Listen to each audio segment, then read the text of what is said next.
far is the river? The boy in the story had set his heart on going to the river on the other side of the mountain. Did he get there? Between the boy and the river stood a mountain. The boy was young and the river was small, but the mountain was big. The thickly forested mountain hid the river, but the boy knew it was there, where it was and what it looked like. He had never seen the river with his own eyes, but from the villagers he had heard of it, of the fish in its waters, of its rocks and currents and waterfalls.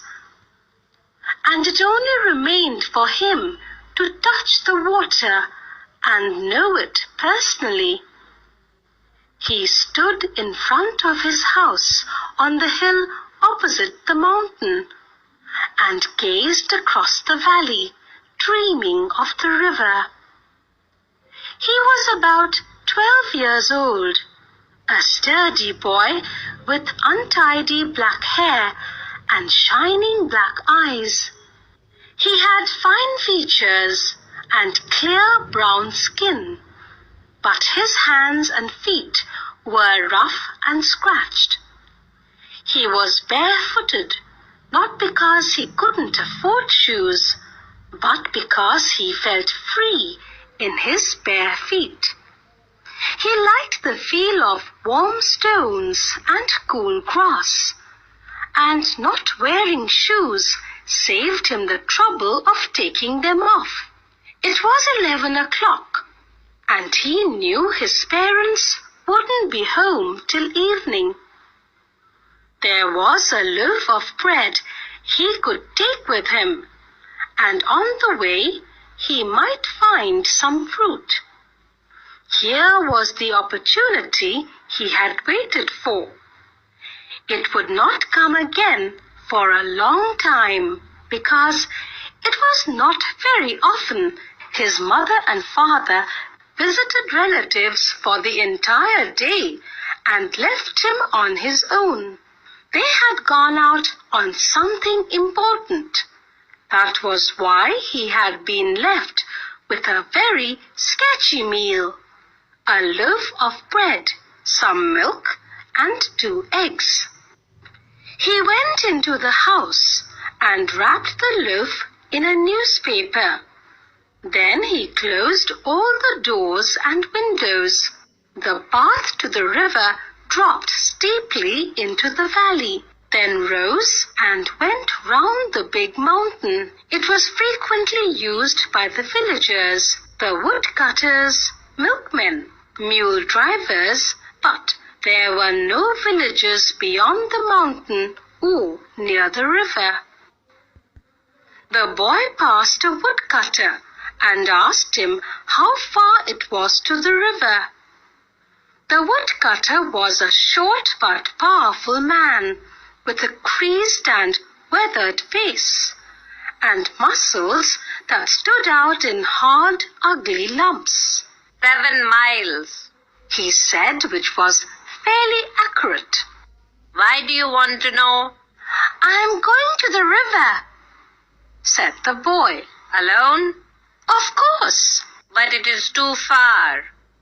It will take you 3 hours to reach there, and then you have to come back. It will be getting dark. Besides, it is not an easy road. But I'm a good walker, said the boy, though he had never walked further than the mile from his house to his school. He carried on down the path, and the woodcutter looked after him with some misgivings, and decided to keep an eye out for the boy on his way back from the market. The path was steep, and the boy had to run most of the time. It was a dizzy, winding path, and he slipped once or twice and slid into a bush or off the path and down the hill. The hill was covered with lush green ferns. The trees were wound in creepers, and a great wild dahlia would suddenly rear its golden head from the leaves and ferns. Soon the boy was in the valley, and the path straightened out and rose. He met a girl who was coming from the opposite direction. She held a long curved knife with which she had been cutting grass, and there were rings in her nose and ears, and her arms were covered with heavy bangles. The bangles made music when she moved her hands. "How far is it to the river?" asked the boy. The girl had obviously never been to the river, or she may have been thinking of another one, because she said, 20 miles, without any hesitation. The boy laughed and ran down the path. A parrot suddenly screeched, flew low over his head, a flash of red and green. It took the course of the path, and the boy followed its dipping flight, running until the path rose, and the bird disappeared amongst the trees. A trickle of water came from the hillside, and the boy stopped to drink. The water was cold and sharp, but very refreshing. However, it seemed to have the effect of making him thirstier.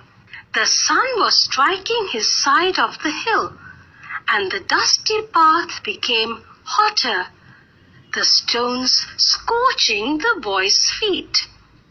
He was sure he had gone halfway. He had walked for over an hour. Presently he saw another boy ahead of him, driving a few goats down the path. "How far is the river?" he asked. The village boy smiled in a friendly way and said, "Oh, not far, just round the next hill and straight down." The boy, feeling hungry, unwrapped his loaf of bread and broke it in half, offering one portion to the village boy. They sat on the hillside and ate in silence.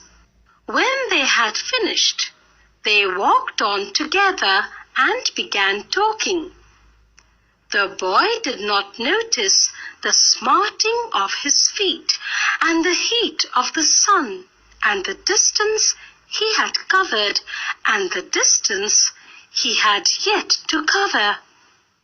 But after some time, his companion had to diverge along another path, and the boy was once more on his own. He missed the village boy. He looked up and down the mountain path, but could see no one. His own home was hidden from view by the side of the mountain, and the river was not in sight either. He began to feel discouraged. If someone had been with him, he would not have faltered, but alone he was tired and lonely. He was sorry he had finished the bread. He might want it later. Yet he had come more than halfway, and he couldn't turn back. He had to see the river. If he failed, he would always be ashamed of the experience. So he walked on, along the hot, dusty, stony path, past mud huts and terraced fields, until there were no more fields or huts, only forest and sun and loneliness. Now there was no man and no sign of man's influence, only trees and rocks and bramble and flowers, only silence. The silence was impressive and a little frightening. It was different from the silence of a room or street. It was the silence of space, of the unknown. There wasn't any movement either, except for the bending of grass beneath the boy's feet, or the circling of a hawk high above the pine trees.